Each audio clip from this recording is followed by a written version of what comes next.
introducing Yannick Eller from Bern, which is cool because, well, I'm not going to editorialize anymore right now. Okay, so we're going to hear about the recommended ESTRO core curriculum for radiation oncology / radiotherapy, 4th edition.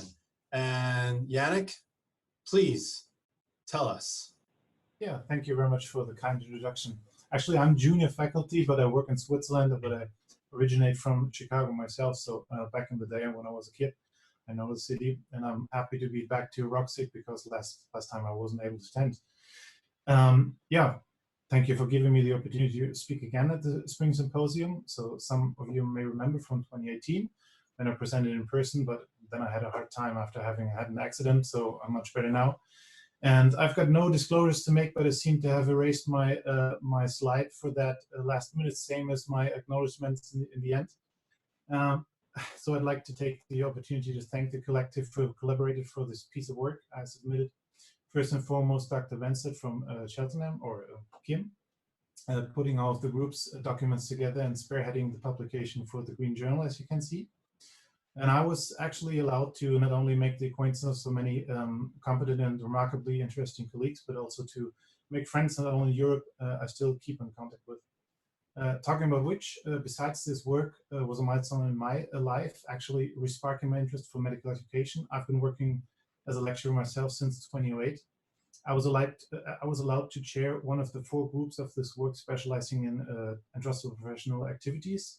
And that is why I now specifically work in medical education, which is another cup of tea, of course.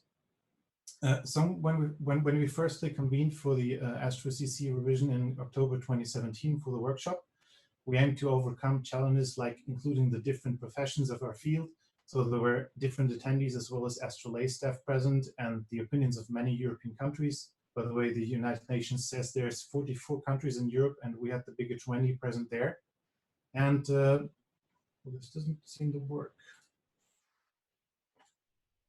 I can't advance my slides. Okay, now it works.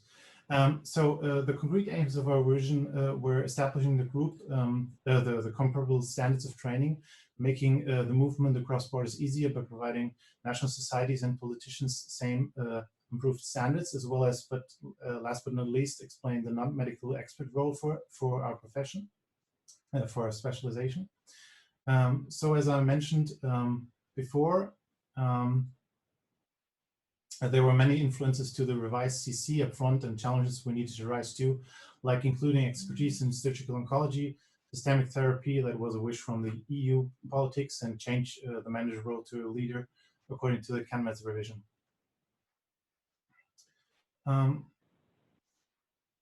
This was moreover shown by a work spearheaded by Dr. Turner, or Sandra, from the University of Sydney, Westmead Hospital. I think she's present here and probably thinking now, yeah, you don't say, Yannick. And we also wanted to both make a point in emphasizing patient perspective as well as safety and introducing the EPAs, like I said. So an EPA is actually a means of assessment providing the teacher with a unit of professional practice consisting of different activities, say routine checkup for a healthy adult, and employing the CanMed's roles with different amounts of those implemented. Because EPAs are an assessment tool, we've figuratively put the cart before the horse here, and first went on with how you best say the student is able to do such and such, but to instead say the situation is being owned by that student and he's trustworthy enough to do that. So because an EPA is not about the student, but about our actual daily work tasks. And this is a scale to say so. Yeah, this of course, this always has to do with trust, and you cannot check everything in a student before you let them go. To get more concrete now, our results, which may be adapted from every national society in their own jurisdictional context to grant specialization to trainees, show the medical expert role specifically has to do with the management of the cancer diagnosis, survivorship, and implementing a therapy strategy, like shown in this example.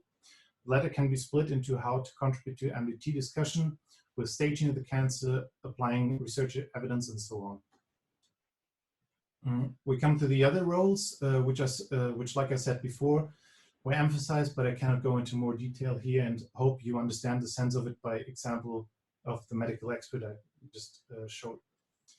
The communicator is about perspectives of the patient and surrounding people. The collaborator is ought to make sense of what every colleague and expert in his or her field has to contribute. The leader would not only lead teams but use resources, and bring change to such like management by the time he or she witnesses a lack in order to improve quality. Advocate, there you go.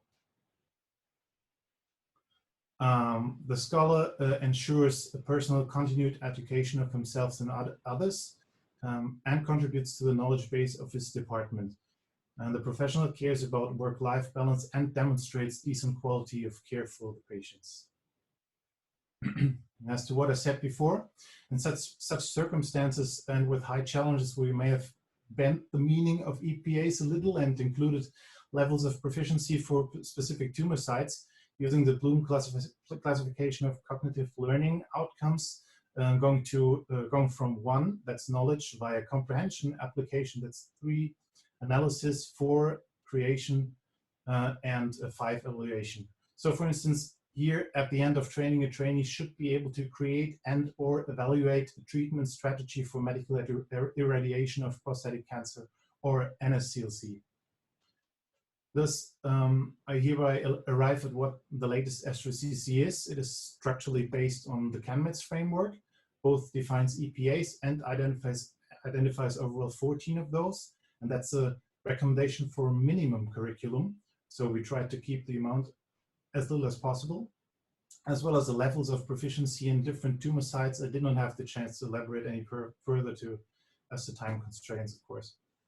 All has been reviewed by set experts from Australia, Europe, and Canada. Dr. Giuliani, or Mir, she's present, I think, from Princess Margaret. And I hope Mir concurs to what I just said. At last, I would like to say, thank you all for listening to me, and it's been delightful to become part of the revision group for the ESTRO-CC, as well as being part of ROECSG, really. And I would like to close with this beautiful sight from the Bernese Highlands over the Lake of Brienz, just out of the city in southern direction. By the way, beautiful place to spend a vacation at. Thank you very much.